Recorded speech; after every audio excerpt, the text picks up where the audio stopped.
Moving into section 3, we're going to dive more into the parts that make up what we call polynomials as well as polynomial functions.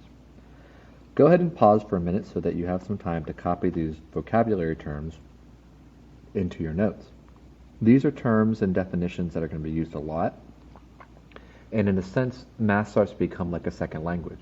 If you don't understand what the definitions are or what these words mean, then when I talk about these different rules that we're going to be using and the ways that we can manipulate equations and expressions, you're going to be very lost as if I was speaking another language.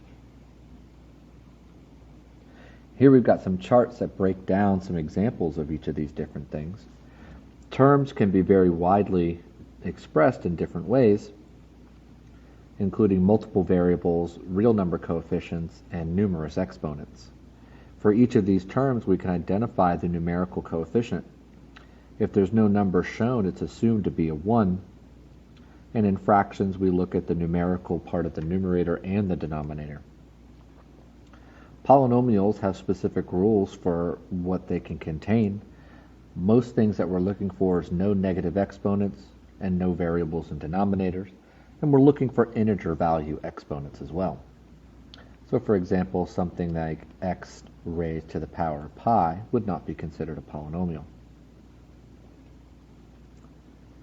Then we can classify our polynomials by the number of terms. Doesn't matter how simple or complex the terms are. If there's only one, it's a monomial. If we have two, it's a binomial. If we have three, it's a trinomial. And anything more than that is just considered a polynomial. Poly meaning many. Notice what separates terms within binomials and trinomials. You're looking for plus and minus signs. When we add in another plus or a minus, then we're adding in another term to the polynomial. So the degree of the polynomial is determined by the degree of the terms.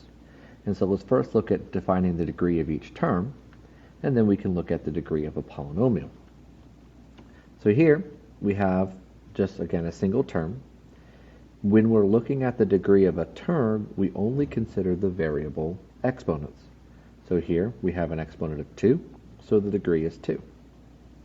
We don't consider the 3, we only consider the 5, so it has a degree of 5. No exponent defaults to 1.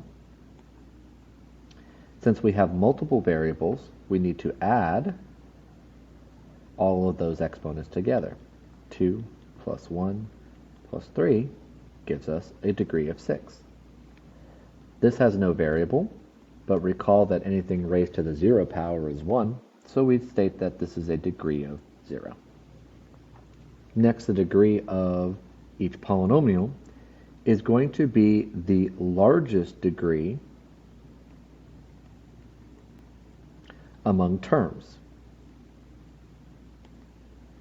So we find the degree of each term, and the largest one is the degree of the polynomial. Here we have a degree of 3, a degree of 1, and a degree of 0. Therefore, the degree is 3. We have 3 terms, giving us a trinomial. Here we have a single term, so it is a monomial. And we have a total degree of 1 plus 1 plus 1, which is 3. Here we have 2 terms, giving us a binomial. And we have a degree of 4 and a degree of 0, so our degree is 4.